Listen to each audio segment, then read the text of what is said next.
ఎప్పుడైనా అబ్జర్వ్ చేసేవరా? కుక్క కరిస్తే అది మగ కుక్క అయినా కరిచాడనరు, కరిచిందనే అంటారు. పక్షి అరిస్తే అది మగ పక్షి అయినా అరిచాడనరు, అరిచిందనే అంటారు.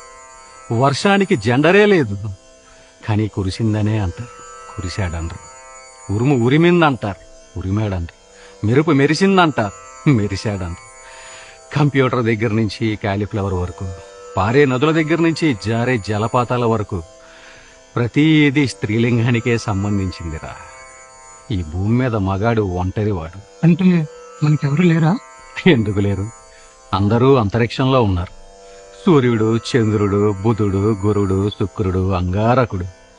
ఈలాన్ మస్క్ గాడు మగాళ్ళందరినీ మార్స్ మీదకి తీసుకెళ్లే రోజు కోసం ఎదురు చూస్తున్నానరా. అప్పటిదాకా ఏం చేయాలి?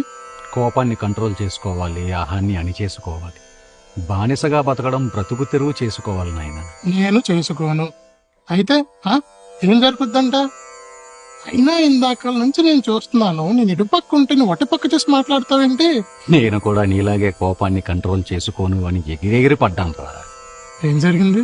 ఎగిరి మెల్ల మీద తన్నింది, మెడ అటు ఇటు తిరగట్లేదు. మెడిటేషన్ చేస్తే కోపాలు తగ్గుతాయంట, నిజమేనా?